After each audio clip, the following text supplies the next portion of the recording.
come now to the first substantive item on COVID-19, and I welcome online. I'll just check I've got Ian here. Kate, have we got you, Kate Crawford, on the line? Mace Ward's representing Group Controller today, Your Worship. Thanks, Mace. So we've got Ian and Mace, and we're starting with Ian, I think. All right. Look, thank you, Your Worship. Thank you. Look, we've got actually 3 talkers today. So Mace, who's the Group Controller this week, he'll commence talking through where we are with respect to the response activity.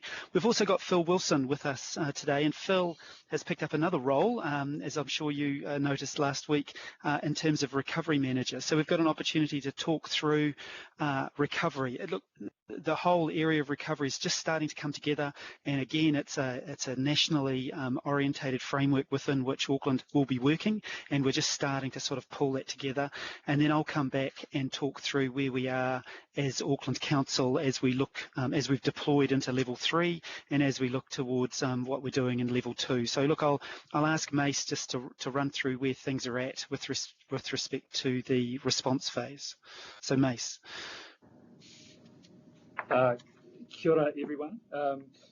Just to run through initially a bit of an introduction. So the nationwide state of emergency has been extended until next Wednesday, the 6th of May. And as you mentioned, Your Worship, New Zealand has moved to alert level 3 or restrict, and we expect to stay in that alert level for the next 2 weeks until Cabinet further reviews where we're tracking on the 11th of May. Kate Crawford and myself continue to work side by side as Group Controllers and Deputy Group Controller, and we've established, which Phil will talk about, an operational leadership group to coordinate the resumption of Auckland Council activities and the recovery function under the CDM approach, or emergency management group. And that includes myself, Kate Crawford, Phil Wilson, the Group Welfare Manager, Greg Morgan, and the Auckland Council's Crisis Management Team Lead, Ian Maxwell. We will also be engaging with external agencies in that recovery process. The Emergency Coordination Centre update, just a status update. We're based in Bledisloe House and have an active team of people here on level 1 and level 9, and working together with representatives from the other agencies in those locations. The number of essential staff has increased within Bledisloe House, and we're practicing the safe workplace management protocols, maintaining social distancing and maintaining separations between 2 floors so that we ensure operational continuity if there is some infection with the virus.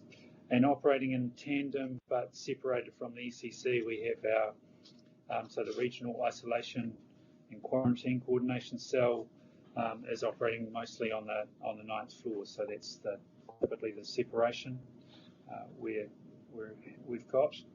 In terms of caring for communities, our response through the 0800 number continues to be predominantly focused on non-health related welfare needs for Aucklanders across the region.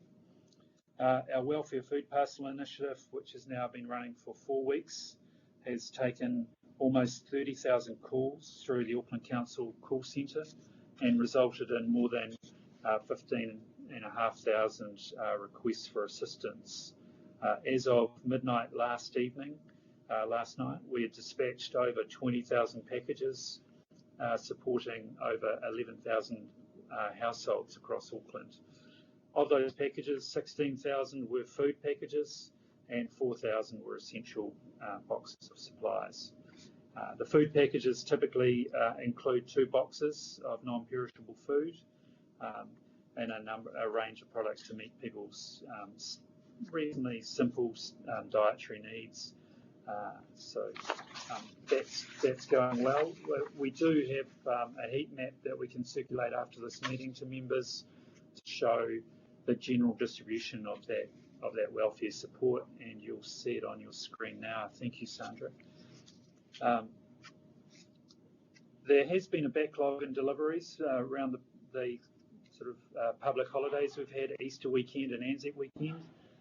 Yesterday, of around 3,000 food packages. Yesterday, 1,700 of that backlog were dispatched from the Spark Arena dispatch centre, and we expect all of that backlog to be caught up by the end of the week. As you're aware, many Aucklanders are still facing significant challenges of circumstance, and our teams continue to coordinate the support to connect callers to the services they require, along with our partners from all of government approach, particularly health and MSD. We still have only a small number of complaints which our team continue to manage in a respectful manner, and that process is working well, making sure that we take a customer-led approach. We would just acknowledge, though, that there's significant community support also being delivered in addition to the work that's coming through and support coming through the Council's 0800 number by other community organisations, some of whom are supported through civil defence and emergency management and other central government agencies. But that community support through food banks and marae is significant. Just talking about the Regional Isolation and Quarantine Coordination Centre. So we, as we mentioned last week, this work stream is working alongside our Emergency Coordination Centre in Bledisloe House, and includes representatives from a number of other partner agencies, Ministry of Health, New Zealand Defence Force, New Zealand Police, airport agencies and other central government agencies, and it's largely focused on implementing the required mandatory 14-day isolation conditions. Currently we have, as of last evening, 2,855 people in managed isolation and 125 in quarantine across 11 hotels in Auckland. This number changes daily, as you would expect, as people reach their 14-day anniversaries and new flights arrive of returning New Zealanders and citizens. To assist with some of the welfare needs of the people who are in isolation and quarantine, we have 9 navigators from the Family Works Northern and the Anglican Trust for Women and Children, supporting the welfare needs of guests in isolation and quarantine by connecting them with essential information and support services whilst they're in isolation, and thinking about their needs as they may depart from isolation and our care. The primary referral pathway is via the on-site nurses who are in the hotels who undertake daily wellbeing checks with guests, and the navigators have so far received 204 referrals for welfare support for guests. With 9 of the 12 managed isolation hotels in the Auckland city centre, you may personally have noticed, if you've been getting out and about, or seen media reports of guests taking gentle exercise in nearby parks and open spaces. And guests in the managed isolation do not have any symptoms of COVID-19, but all the same follow physical distancing rules as others in Alert Level 3.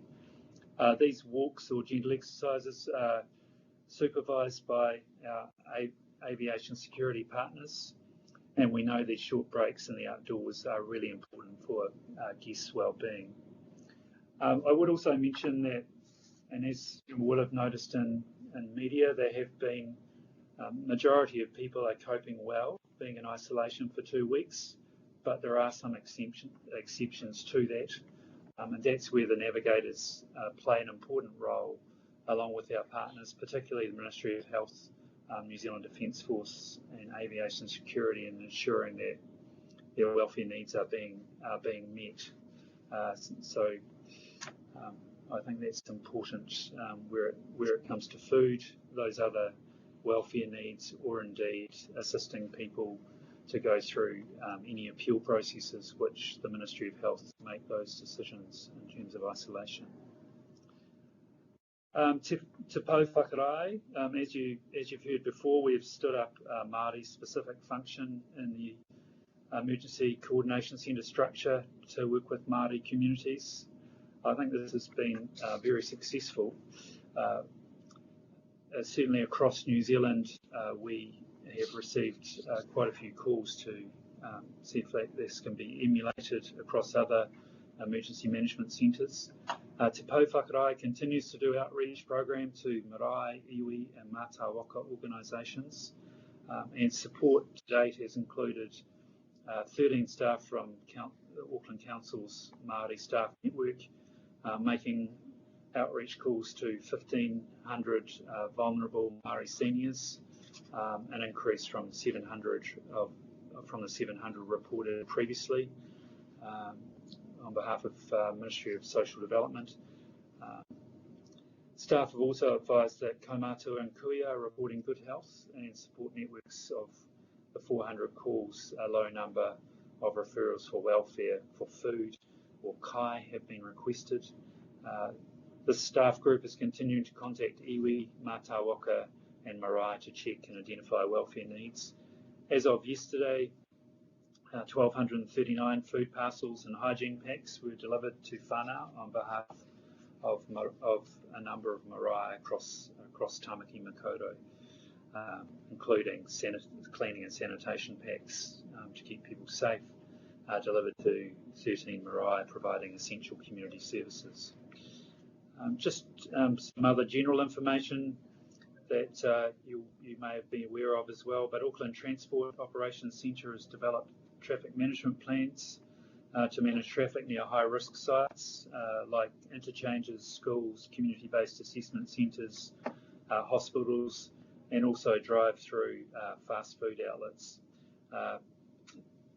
for the move to Alert Level 3.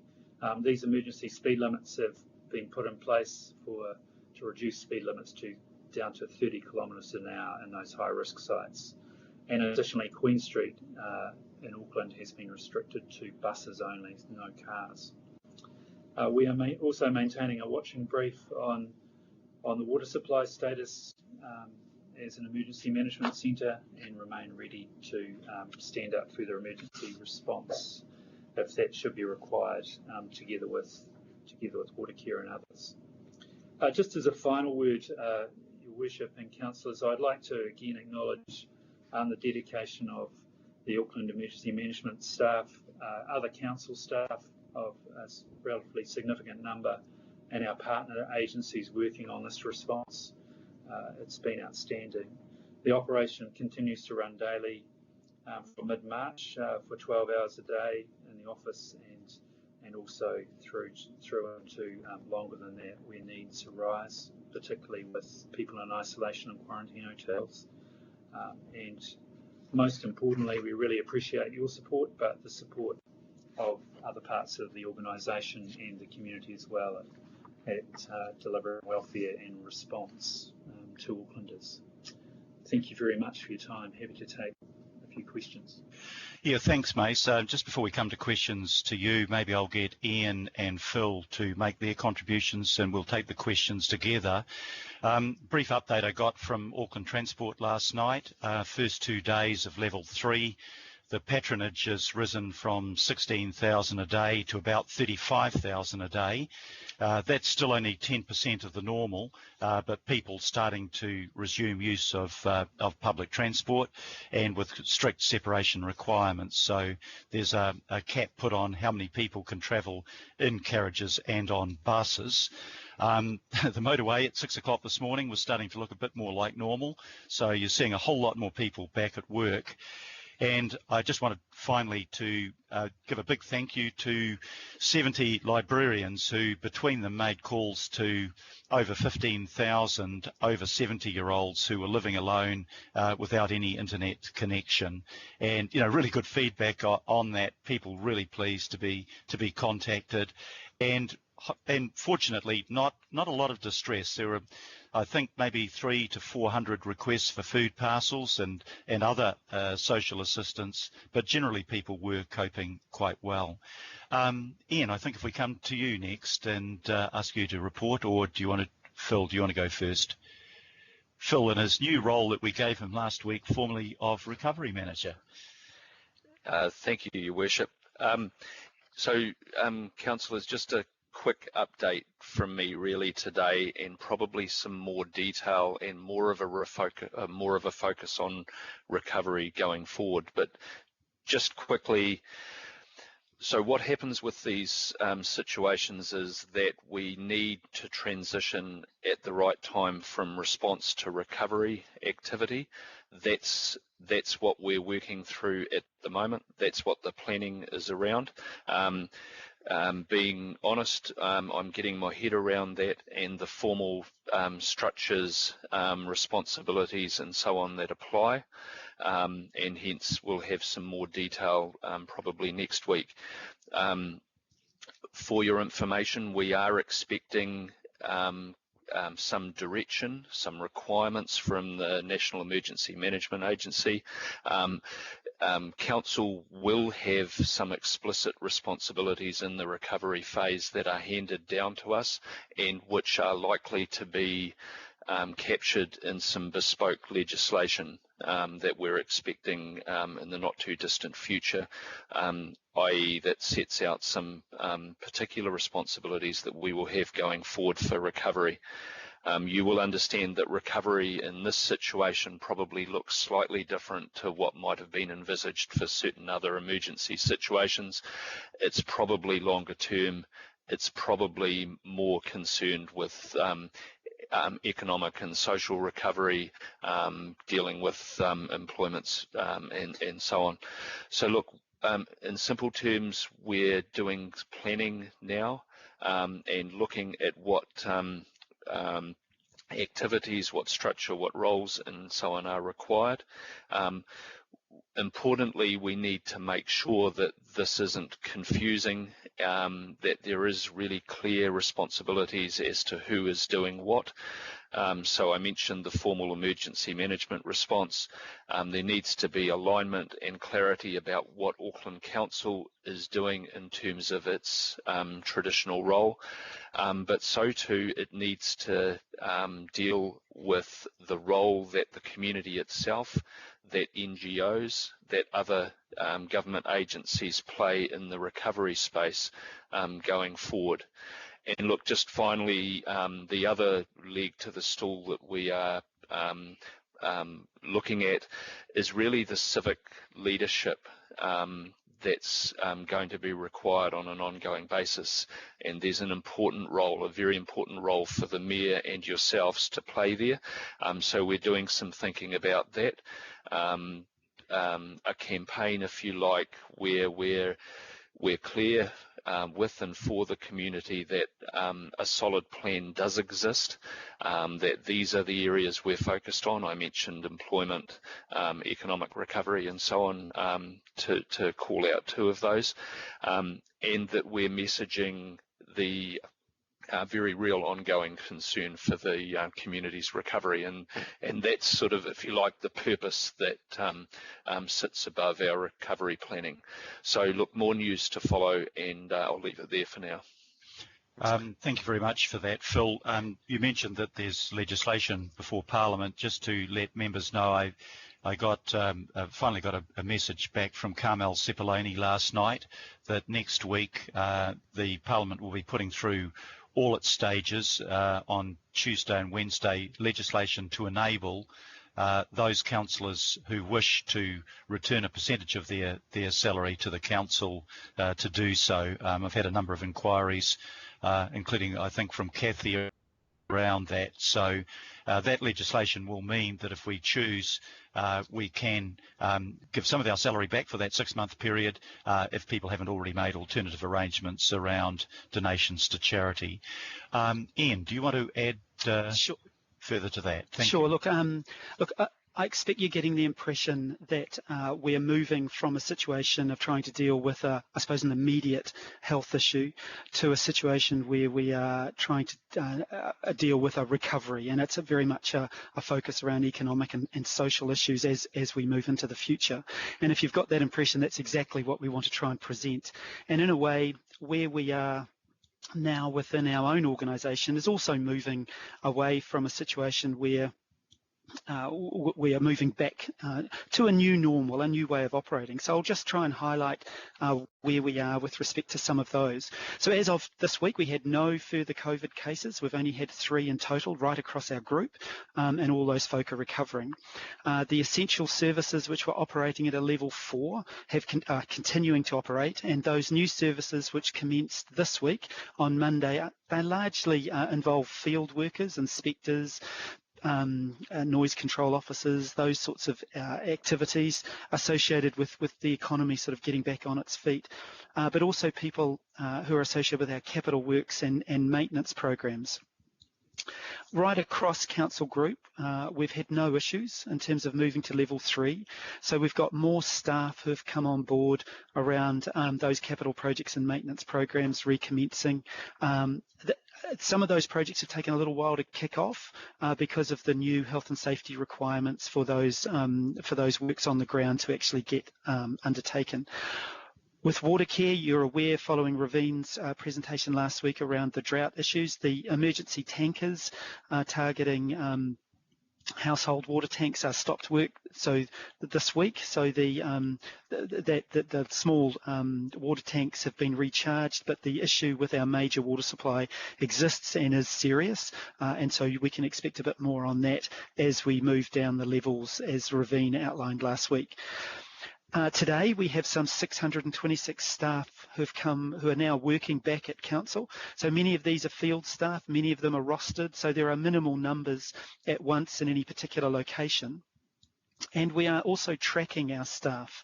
So this is currently based on personal diaries. So you may have heard in the media the importance of being able to track and trace people's movements. Should a COVID situation come about, we need to know who people have contacted. So at the moment, that's based on a sort of a diary system, keeping a record of who you've met and when.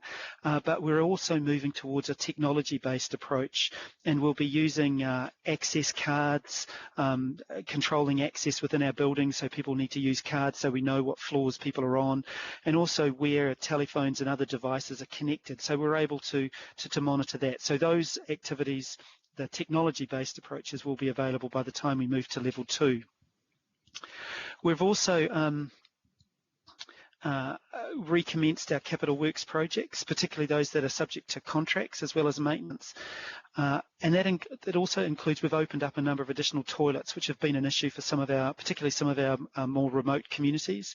And we've got a staged recommencement on how we deploy and how we actually deploy that as the COVID health and safety measures are developed. So we, along with all of our contractors, etc., have had to deploy training programs for our staff in terms of new ways of working, but that's well underway, and you're starting to see people getting back to work now. At level 3, all people who can work from home will continue to work from home. So we have around 6,500 people working from home at the moment, and you may be pleased to know that we're starting to deploy Microsoft Teams to replace the Skype system, which I know has caused some issues over the last sort of few days and weeks. And so we're moving to perhaps an improved system of being able to communicate with those folk who are working remotely, because that is certainly an issue we want to try and continue into the future, the opportunity for people to work at home more often than perhaps what they were doing 6 months ago. So looking ahead to Alert Level 2, so we're looking at what services we can reopen safely. So there are still issues at Alert Level 2 around mass gatherings. And if you recall, when we first started on this process, we started at Alert Level 2, and there were issues around events and theatres and maintaining physical distances at pools and libraries, and actually the ability to track and trace people. So that's an important part of the decision process about what type of services we can actually recommence at level 2. And also the other issue we have is, do we actually have the staff to reopen all of those services as they were operating? There is still a group of staff who are vulnerable, who are at risk to the COVID virus, and they are required to remain at home during level 2. We're still determining how many and where those staff are working, but that's underway. And we've also got staff who will be seconded on an ongoing basis to the response and recovery processes that Mace and Phil have outlined. It's Auckland is one of those parts of New Zealand where perhaps the risk of COVID is higher, or the issues associated with the social and economic recovery are more pronounced, and so the emergency operation and coordination centres are likely to continue into the future, and so we'll be continuing to have to provide staff to those activities. And there's also the question around resourcing and funding. And as you're aware, we are facing an emergency annual plan and budget for 2020-21. And this needs to reflect the reduced income, particularly around user charges and dividends and rental income and fuel taxes and so forth.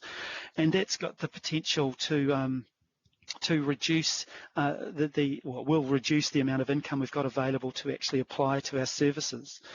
And Auckland Council is unusual. If you look across all local authorities in New Zealand, we have a high proportion, or a relatively high proportion, of our income based on non-rates revenues, such as those I've just outlined. So we're more exposed to market conditions. So the impact of the economic situation is more pronounced for Auckland than perhaps for many other local councils across New Zealand.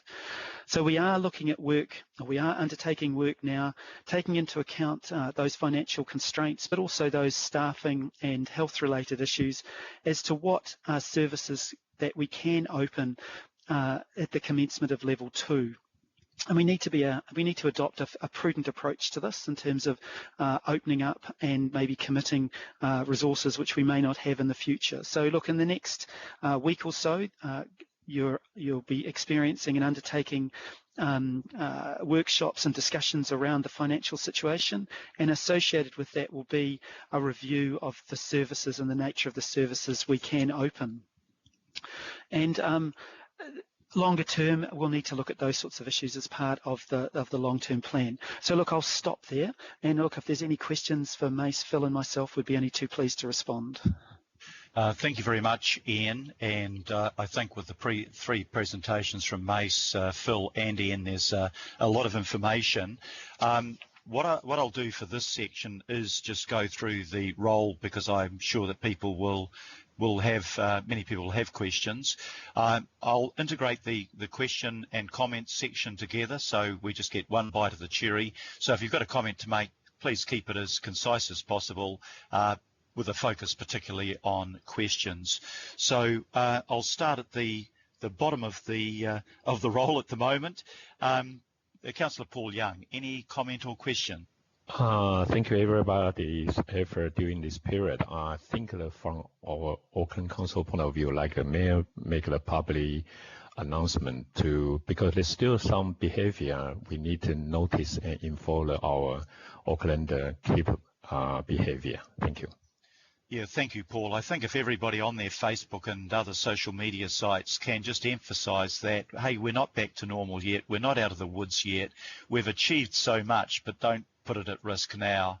And, you know, that we work by social compliance, and by and large people have been good, but not everyone. So thank you for that point, Paul. Glenn Wilcox. Just one question, Mr. Mayor, and that's directed towards Ian. Talk about resourcing. I just want to understand in my own mind, and this may have already been spoken about, is the resourcing for more staff, or else actually the secondment of staff, is that coming out of council funds, or is that being directed from other areas? So look, thank you.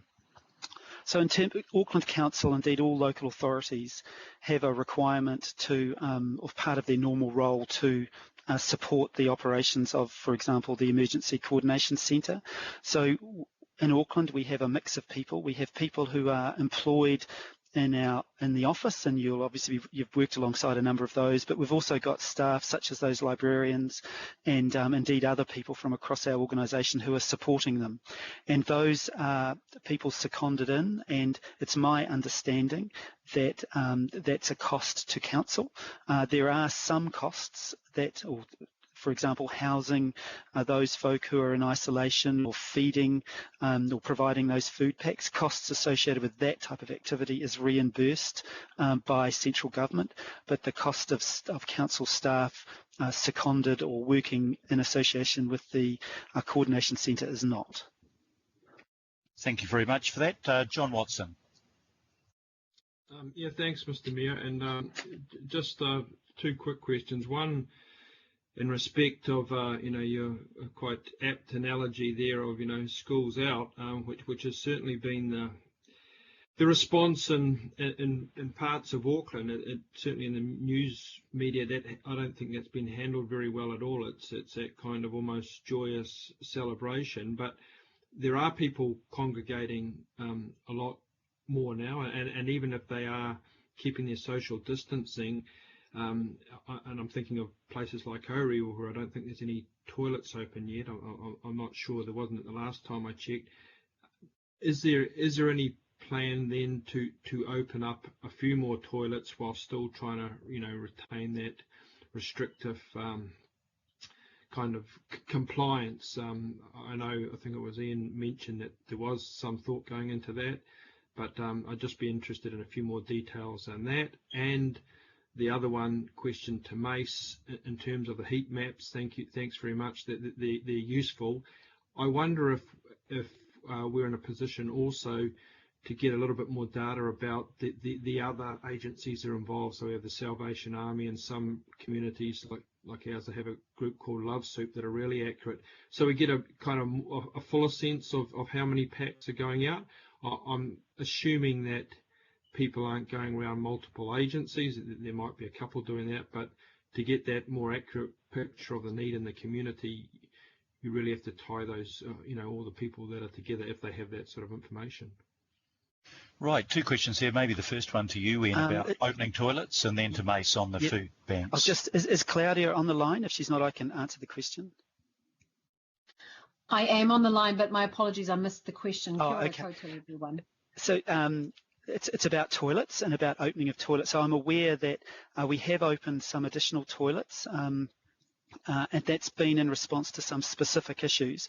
In general, we're trying to limit the number of toilets opened across the city, primarily to try and encourage people to stay local, really. But look, it is a balancing act, and there are issues that emerge from day to day, which I know Claudia and her team are managing. And just to give you an update, we've now added 60 additional toilets, so we've got 140 open in total. Thank you very much. We can't be specific about Orewa, John, but we might be able to find that out for you. Okay. Unless you've got that information there, Claudia. I can send a message on the sidebar when I've found the information for you, which I'll look up now. Thank you very much. And the question of food banks, Mace, if you can run through, because we will be looking at transitioning out of the distribution centre perhaps by the time we get to level 2. Can you talk a little bit about what assistance is being given to other food banks and how we're working with them? Certainly, thank you, Your Worship, and thanks for the question, Councillor Watson. We don't have a centralised database of total food packages, but we are gathering that from those other agencies and other community groups. But as the Mayor mentioned, we are looking to transition from what was considered to be a bridge until other community agencies and central government agencies could respond to the emergency over the next 2 to 3 weeks at the most. We know there could be a little bit of a tail on that, but we will be able to provide an updated report in due course. In general, though, there's a significant, probably matching at least the numbers that I've mentioned today being delivered through the community as well, and an ongoing demand for some time. Thank you, Mace. Wayne Walker.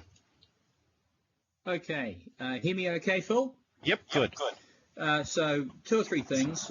Ian, you mentioned preparedness around level 2 and things that can open under different circumstances and so on. What's the timing like around advising us what that looks like? And I'm conscious that that may well be a work in progress in itself. Yes, thank you. That work is in progress, and we're expecting to be able to come back to councillors next week.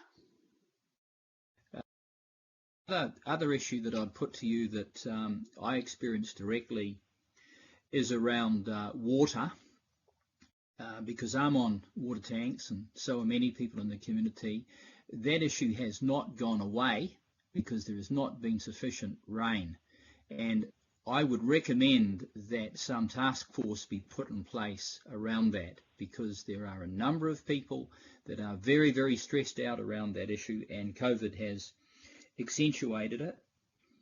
The other comment that I'd make really just runs on from John Watson. I'm directly involved with a food bank that's been operating for some years now in the community, and I am concerned that when the council facility winds down, these other facilities may well need to be ramped up more, because there is a growing need there, and I certainly experienced that directly. Okay, thank you. 2 questions there. One about water tankers and about ramping up support post the closure of the distribution centre to food banks. Maybe Ian on the water tankers and Mace on the food bank question. So look, thank you. So with respect to the water tankers, what I was talking about was the emergency supplies provided to water tankers from our facilities. So clearly there remains the normal supplies through the normal water care channels for water tankers to refill household water tanks. It was just those extra measures that were felt to be not required any further, and I understand we're closed on Tuesday. Thank you. And a question to Mace about the food banks, about the support we're giving to the food banks and what will happen in the future. Thank you, Your Worship. And so in the main issue that's being dealt with now is working with the network of networks, if you like, of food banks and other community organisations to ensure that they are able to mobilise to a greater level and assessing that level of need and demand and into the future, particularly with Ministry of Social Development. So there is significant work being undertaken in that area, and a number of contracts are being let with grant support. We intend to run some of those contracts through our council Smarty grant system, so we keep track of them and get a much better understanding of how we're supporting. There is other support into those organisations from support mechanisms such as whānau ora as well. So certainly, Councillor Walker, I understand the issue, and we are scoping what the future need will be over quite some significant time. Thank you, Mace. David Taipere. Kia ora, Your Worship. I haven't got any questions or comments about today, but just to reiterate that I'm hopeful that sooner or later that the Council and Independent Māori Statutory Board can meet to discuss the matters that have raised at previous meetings. Thank you. Yeah, thank you, David. I understand that IMSB and my office is trying to find a suitable date for that to happen at an early opportunity. Thank you. Sharon Stewart. Thank you. Just thank you for everything that you're doing. But you were mentioning that a lot of the staff that have been unable to carry out their normal duties, that's the librarians and consenting staff and so forth. You mentioned that there's going to be an extra cost. Can you tell us what the extra cost is and yeah, can you just explain that, please? Yes, look, it's I'm not sure I mentioned that there was an extra cost. What I was saying was that, for example, those librarians paid for by council to undertake library services, while they've not been able to undertake those services, we've at the request of the Ministry for Social Development, we've had them ringing around some of those vulnerable, 1,500 odd vulnerable people across Auckland. The council is still maintaining, if you like, payments to those librarians, and that's part of the emergency response, and it's expected that staff members are seconded across to undertake these activities, and that's not reimbursed by central government.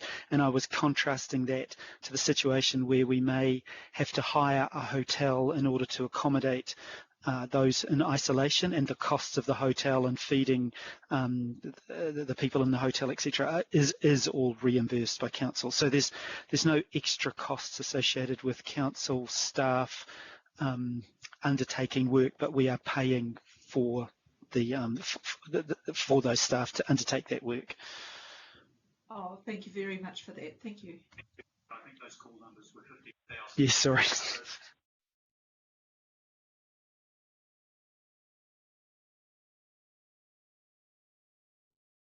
Oh, sorry, I had my mic off then. I was just saying that the call numbers made were 15,000, not 1,500, just to fully recognise the work our librarians did. Desley Simpson, do you have a question? Thank you, Your Worship. I've got two quick questions. Are all the staff who would normally being deployed doing something else, are all of them being actively employed doing other things? That's my first question. Or do we have people that were working in something that is no longer operating, not doing anything? It's Ian Maxwell. Look, thank you for the question. So it's a mixture. So for example, if I use librarians as an example, clearly they have not been able to undertake their normal role in libraries, and where possible, we have been redeploying those people into activities such as calling and indeed other things. But yes, I'm sure there are people, staff across our organisation that have been unable to undertake their normal activities. They may have been engaged in training and development and that type of thing, but they have not been able to undertake their normal activities. Okay, thank you. I'd like some more on that later. And my second question is just around Auckland Transport. It's great that they've gone from 16,000 public transport movements a day up to 35, which is still, 10% of normal. Do they envisage that daily rate going up during alert level 3, or is there any modelling that they're doing, or they just don't know yet? They have been undertaking modelling, and yes, there is an expectation it will rise. But however, we are in a situation which is unusual and novel, and if we look overseas, the practice has been that the return to public transport has been comparatively slow. So it's an unknown situation, but they are modelling it as best they can. Okay, and just finally, sorry, are you going to send your notes out like you've done before? Because I can't write fast enough. Yes. Yep. Thank you very much. Greg Sayers.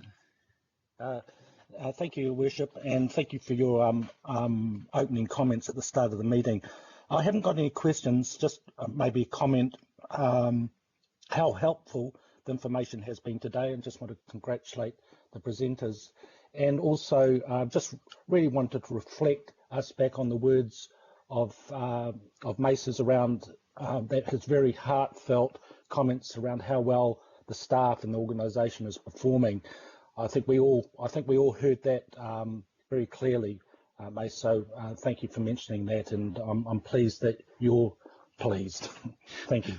Thanks, Greg, and I think the thank you comes from all of us to the staff involved in those activities. They've volunteered to do stuff with a little bit of time on their hands. They've used their skills, and that's been really helpful in making sure that we're not missing out on people. We just didn't know what was happening with those over 70-year-olds, and we were pleasantly surprised that actually so many of them were coping so well. Daniel Newman.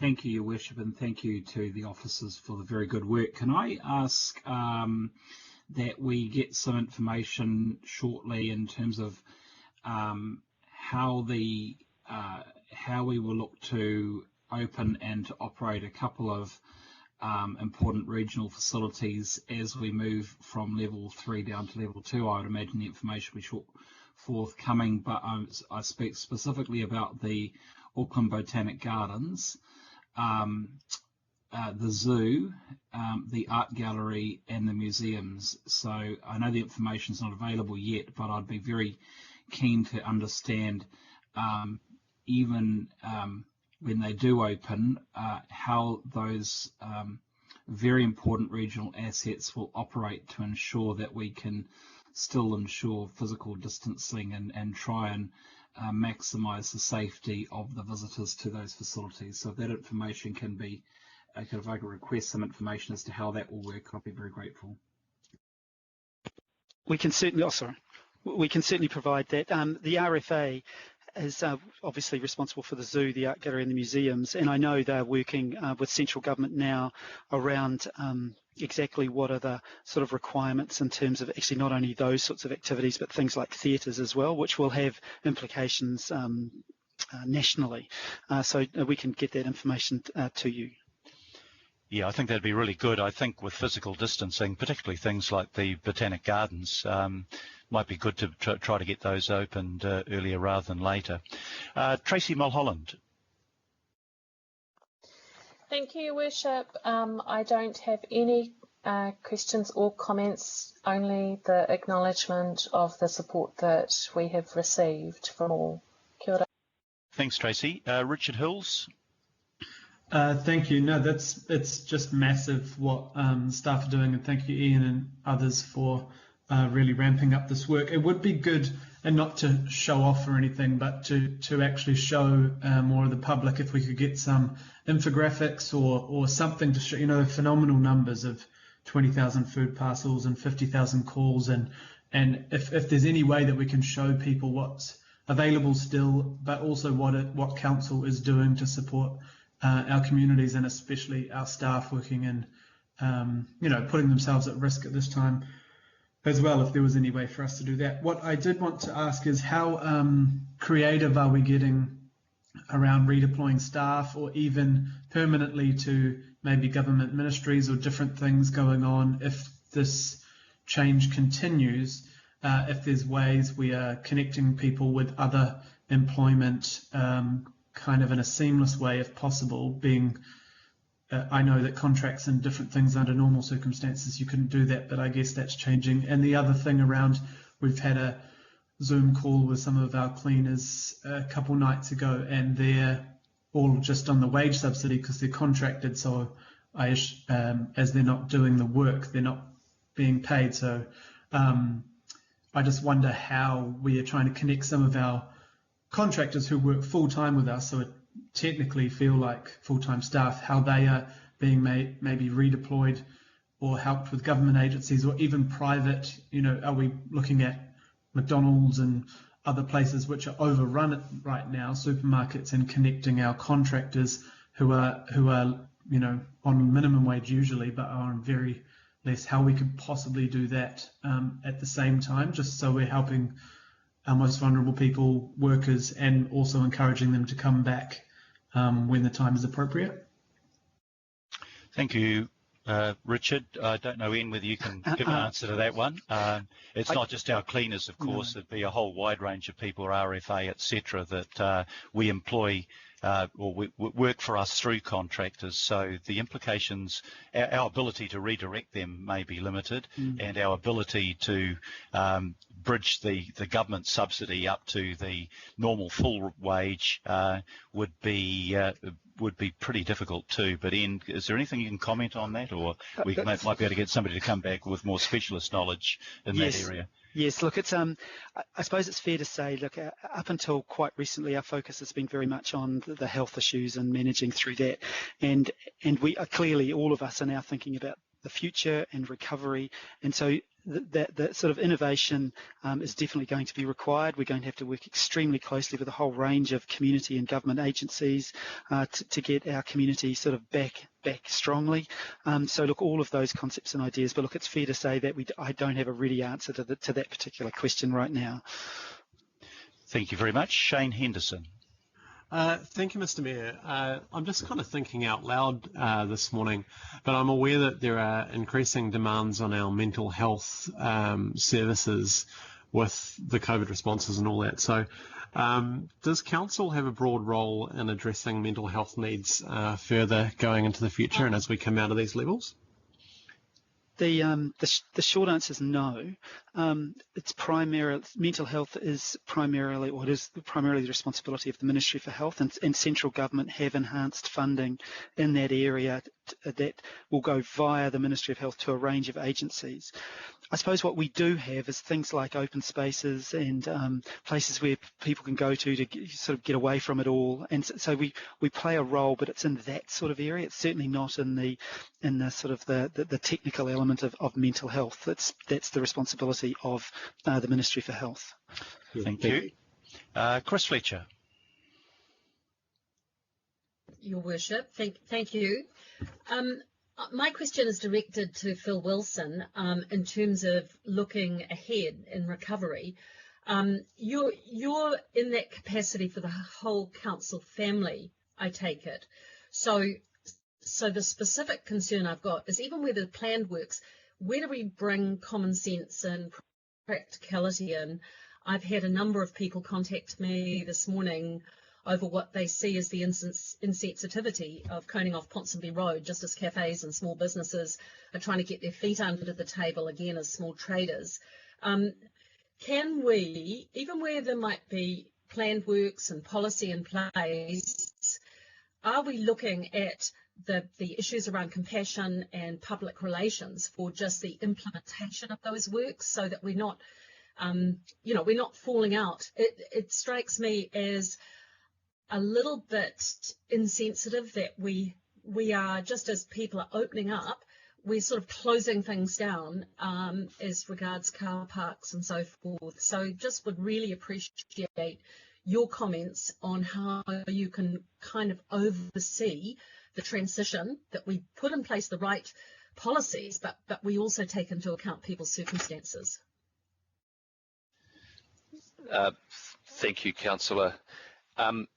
Look, to be honest, I don't know that the recovery planning will extend to asserting an oversight of that type of decision. I'd be happy to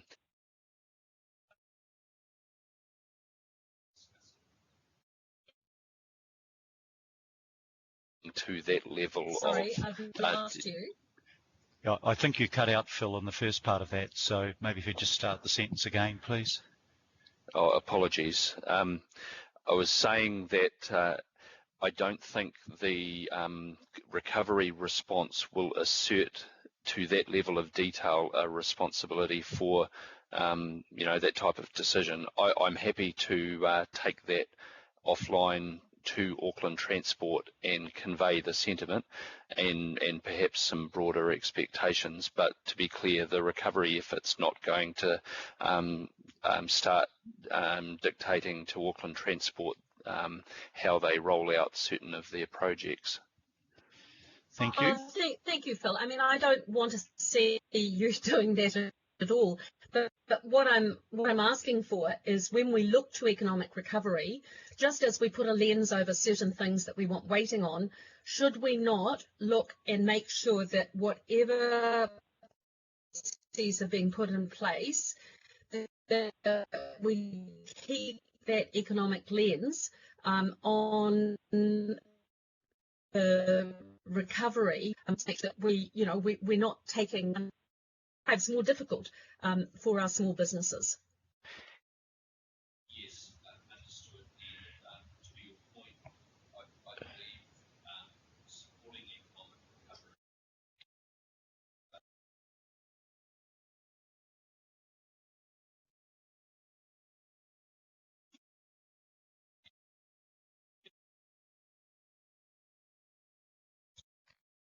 Can't hear. Oh, yeah, I'm not. I can hear Phil because he's in the same room, but I'm not sure that is coming across. And Chris, your line was breaking up a bit as well. Can I get you to say the same thing again, a little bit more succinctly, Phil?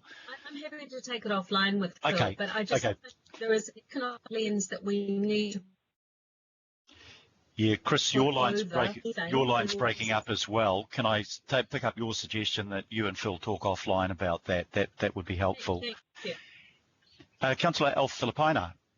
Thank you, Your Worship. I've got three quick questions in there, mainly to Mace, so I'll ask them very quickly. Mace, in regards to the 0800 number, what delays are we having in regards to answering the calls? And do you want me to say the other two questions? Maybe we'll take them one at a time, and then Mace can focus on each one. Mace? Thank you, Your Worship. Councillor Filipina, we've got those time to answer is right down to less than 30 seconds now. Okay. The other question is,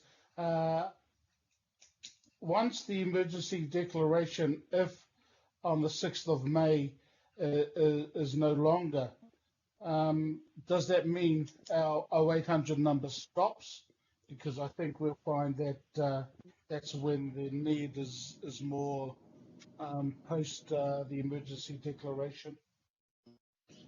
So, Councillor Filipina, as I mentioned, we are moving to a transition to more community-based, supporting the community-based organisations who give welfare support. However, we envisage that the 0800 number will remain open for some time, and people will be directed to the appropriate agency or organisation who can support their needs. Central Government has made available $30 million last week across New Zealand to support ongoing welfare needs for essential supplies and food. So that excludes the other health welfare needs. Thank you. Alf, you had a third question. Yeah, last one, Your Worship, and Mace, are we at this stage, based on what you've just said, are we telling people that we no longer take either calls or orders for food parcels or essential welfare calls? Because I'm getting now, as of this morning anyway, 3 calls saying that is what people are receiving? No, we haven't moved to that transition, so we're still taking those calls for welfare food, but we will be changing our messaging within as we move to alert level 2. Thank you. Chris Darby. Thanks, Mayor. Look, just following up on Councillor Filipina's line of inquiry there, the heat map that's just been distributed to us via email, Mace, is that a reflection of the demand that's come through our system? It's not the NGOs. Yes, Councillor Darby, that's correct. It is solely the demand that's come through our system, but I would say largely that reflects the nature of the demand across the region.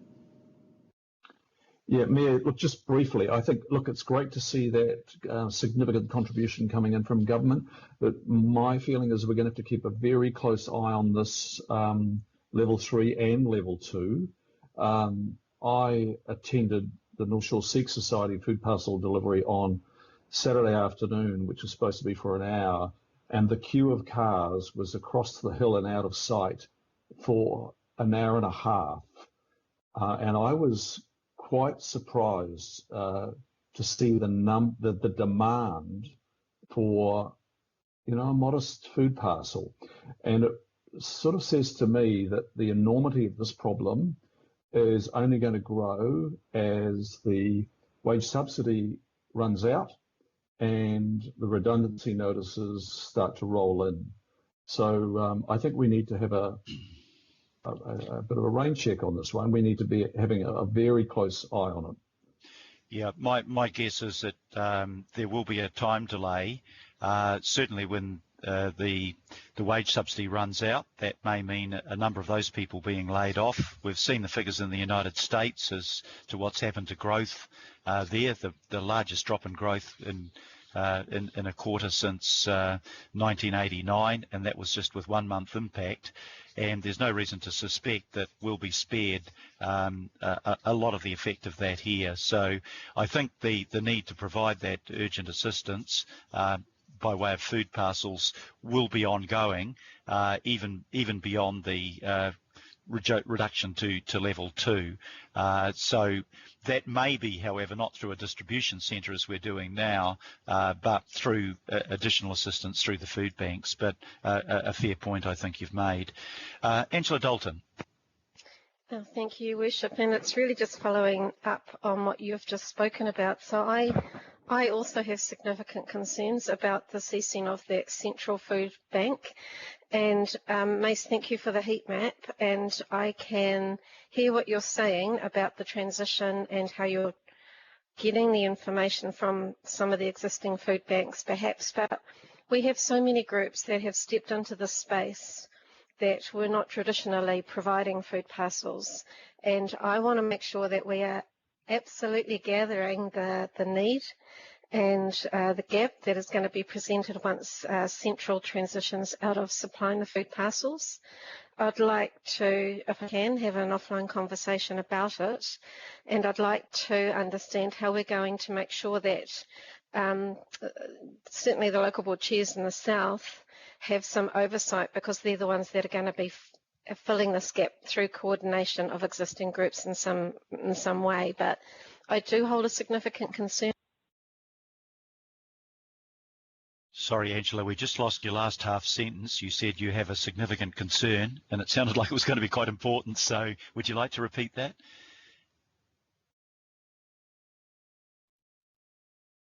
I think we might have lost. Yeah, we've got you back, Angela. Yep. Yeah, I'm back. Yeah. So my you had question, a significant I guess, concern. Yeah, my question is, can I have an offline conversation with Mace regarding the food parcels and how we're going to try and ensure that that gap is not so great by missing information of what is happening on the ground. Councillor Darby made a really good point about the SEEKs and the thousands and thousands of parcels that are going out every week, but also are other groups who are not traditionally in the food parcel space that have stepped in there and have been getting support to be able to fill a gap, but that will go. And what does that look like?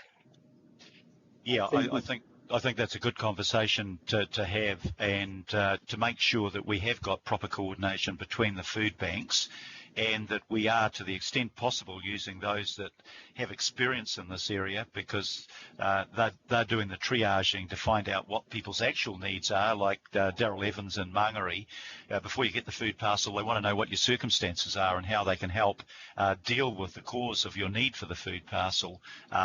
You know, I think having that sort of experience from anyone that's distributing the food parcels will be quite important. But Mace, if you can keep an eye on that, and not only, I think, talk to Angela, but come back to us with an explanation as to what we're transitioning into. I think we're all concerned about that.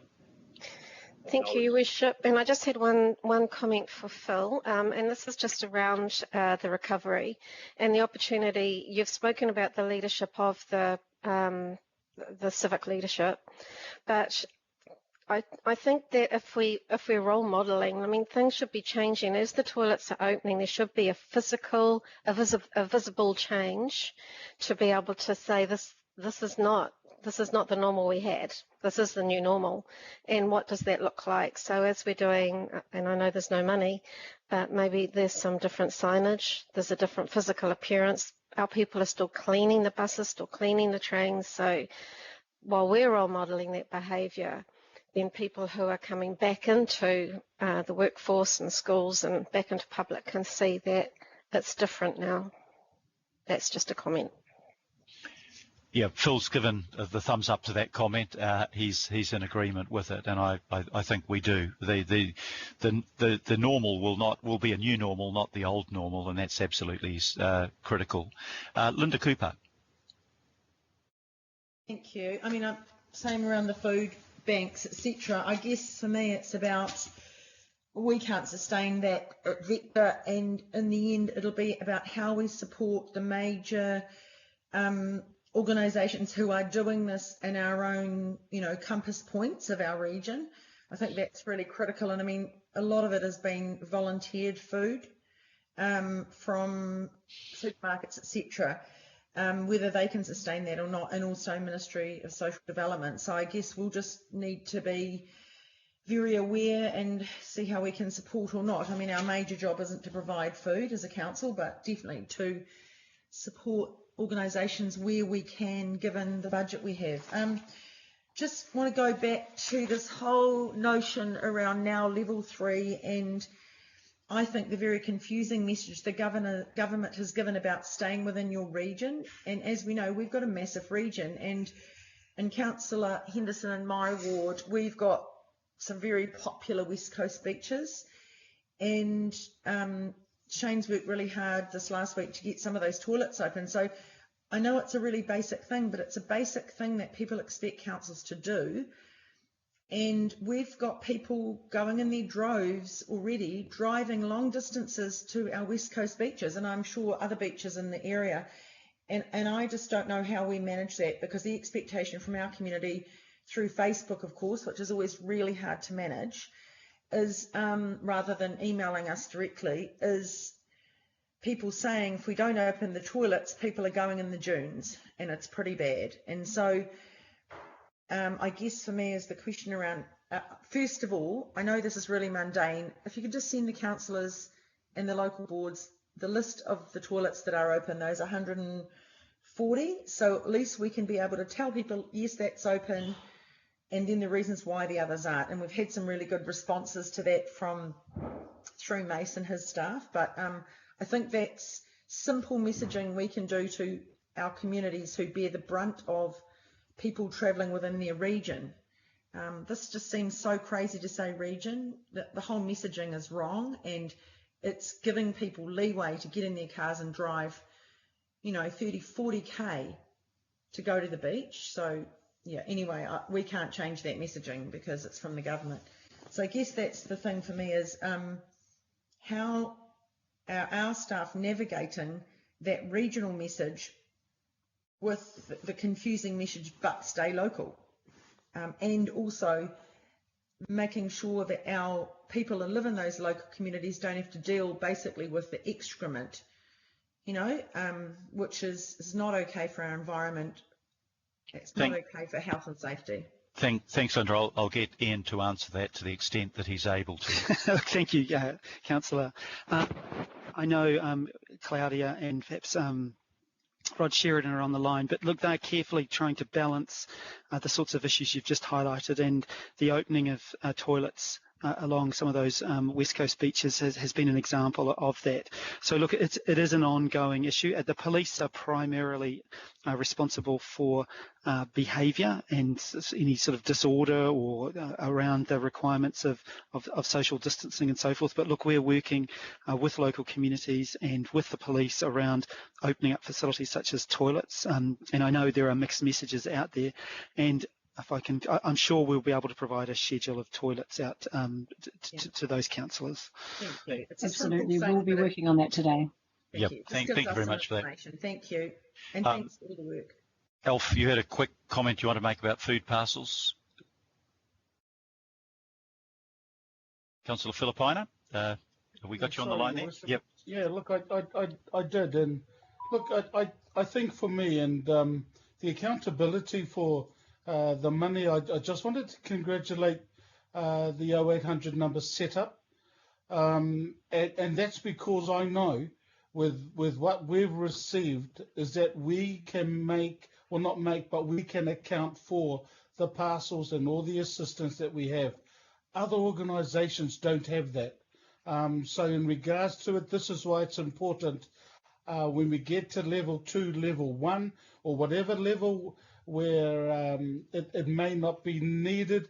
I think the 0800 number will be needed, and from my perspective and getting feedback from the community since we started the 0800 number, it is definitely going to be something that we need to continue maybe a few months after this, but the accountability is the one. And I mean, my partner works at Work and Income, and it's interesting that people that she's heard where they double dip, triple dip, they travel around to the food banks, but at least I know from with our 0800 number where they've gone, what we've given. So look, just wanted to acknowledge all the work that's been done. So thank you, Your Worship. Yeah, thank you, Councillor, and I've made that point on your behalf and on mine to Minister Cepoloni.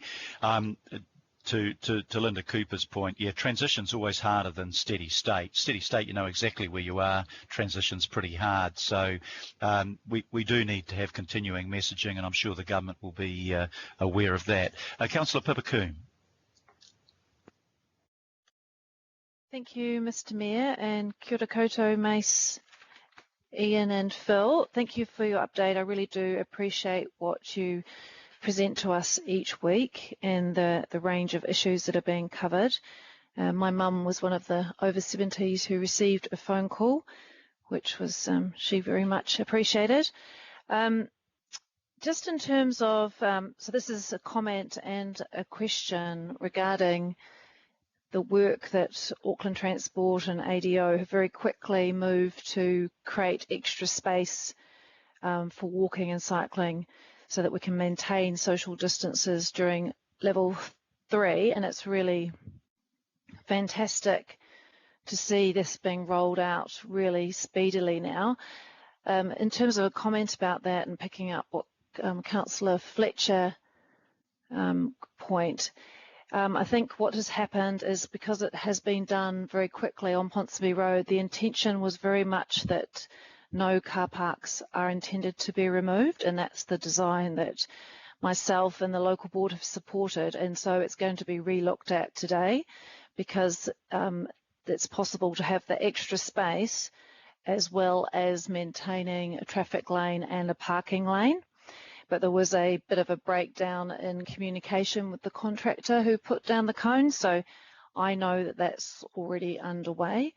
But I just wondered, in terms of the emergency management response, just the question I have is, I know, Mace, you mentioned that there was going to be some 30K implementation, and I just didn't quite catch the coverage of that. So I'm just keen to know that, and also just how much you're across the work that Auckland Transport is doing and in identifying locations where additional space would be useful, because I know across the region local boards are getting quite excited at this opportunity for putting in emergency measures that can be done very quickly. They might not always be really attractive, but this is a really good way of just using the materials that we've got in a really cheap, quick way to provide extra space. And we're just seeing that we do need in our town centres and in popular recreational locations. It's really important to provide the space that people are getting used to while they've been in level 4 and spending more time using the road for being able to create that space, which is now not available anymore as the cars return. Thanks, Pippa. We'll get a comment from Mace on that, perhaps. Thank you. Just a quick comment. Councillor Cooman, thanks for the question. So typically the spaces that Auckland Transport have been looking at is those areas around interchanges, schools, the community-based assessment centres for testing, COVID-19 testing, hospitals and the fast food outlets, and you've mentioned, of course, those other initiatives such as Ponsonby Road, where there's been a greater level of provision for pedestrian use. But we are in contact with ATOC quite often to get an update on what's occurring. Thank you, Mace. Fesso Collins.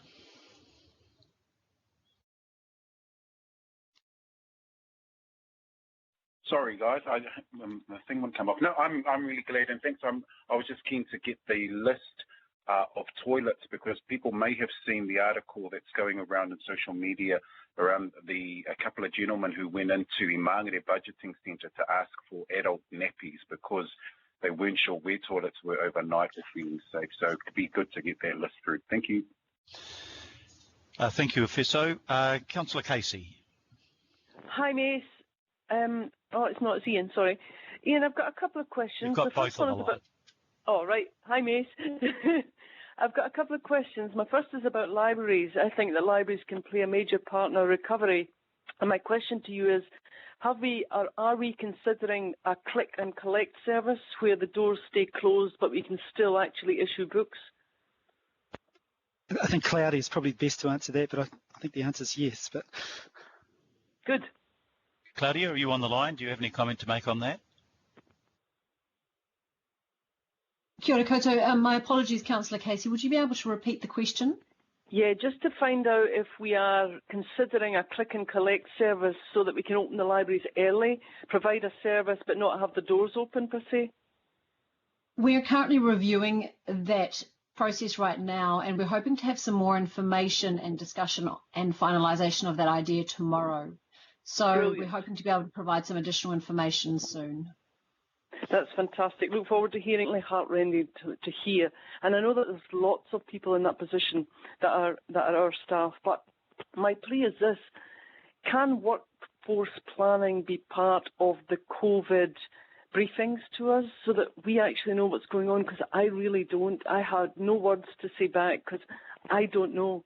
And I wondered if they can be in a confidential forum. I mean, I'm very happy. I just need to kind of have some words to give back to people to reassure them. I have no words of reassurance at the moment. Maybe you don't either. Yeah, so who would like to answer that? I think...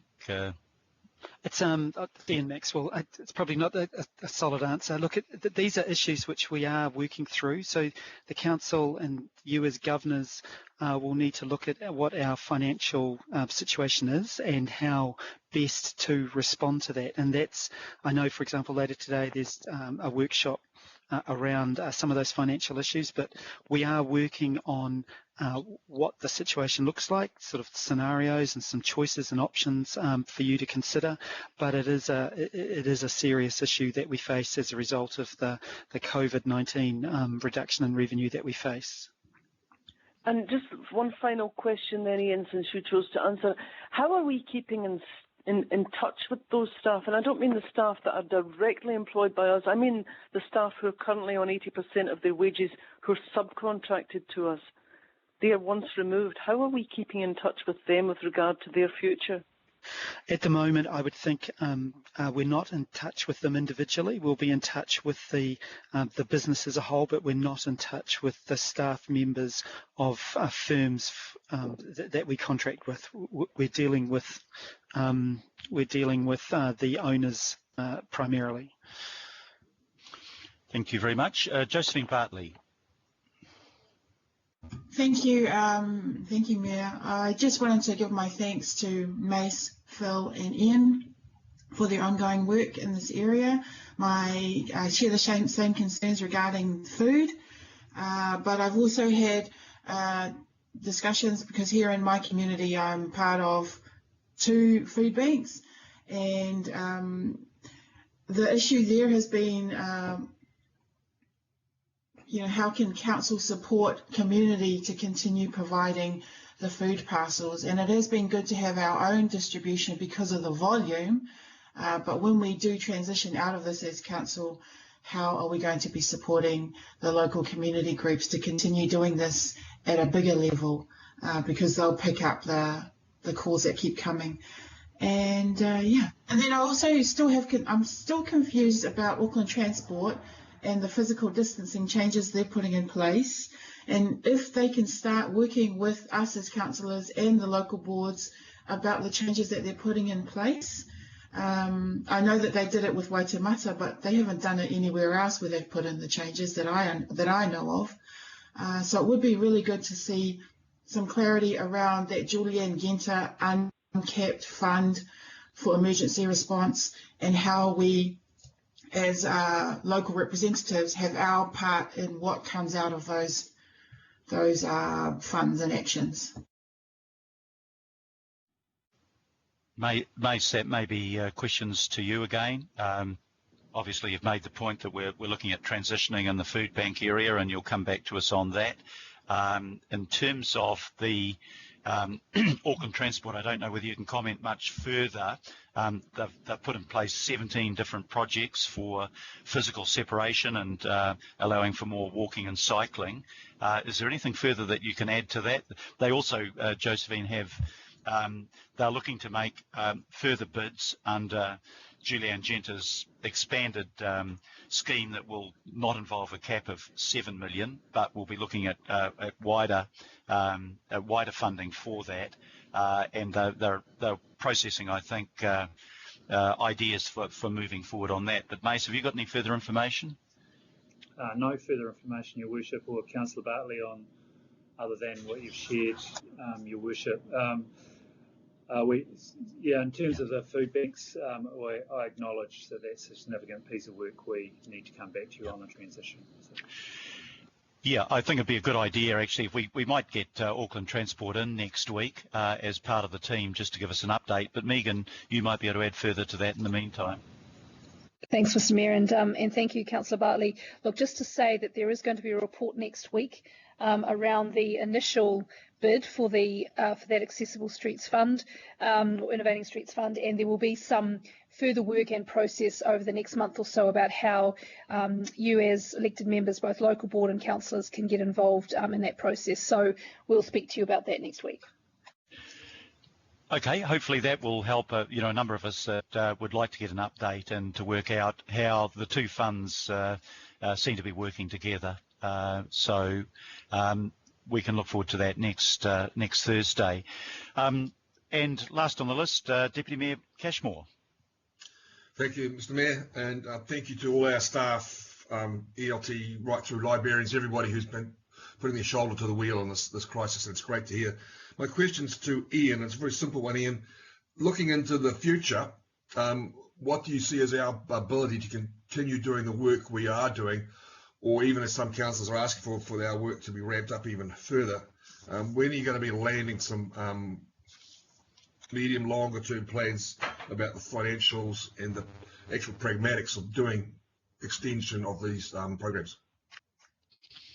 Thank you for that question. It's I think there's probably at least two stages to this. There's an immediate issue, and it's around the sort of revenue reductions that we're facing and how we respond to that. And it's complicated, as you're aware. It's linked to debt levels and whether central government plays a role in perhaps mitigating some of the reductions. But I think there's that initial sort of phase, and then there's how we undertake things in a longer term, and I think that's probably decision making, particularly targeting the annual plan. But it's look, there's no doubt every crisis brings some opportunities to do things differently, but we do face some significant revenue issues in the short term. Thank you. Bill, do you have any further supplementary on that? No, that's fine, thanks. Just we've got to be careful of what we can promise compared to what we can deliver. Yeah, no, we're caught in that awful trap of having greater demand for services from council because of the difficulties people are in, and sharply reduced revenue, with a few people out on the edges also asking us to further reduce our revenue. So those are the issues that we have to deal with. Look, councillors and IMSB members, thank you very much for that. That's an hour and a half, but I think it's worthwhile making sure that we all have the chance to comment and ask questions about the big issue that's still dominating the city and the country. So I'd like to move that we receive the report and thank Ian, Phil and Mace for the briefing. Pippa has Pippa Coombe to second. All those in favour, please say aye. To the contrary, aye. To the contrary, no. Carried.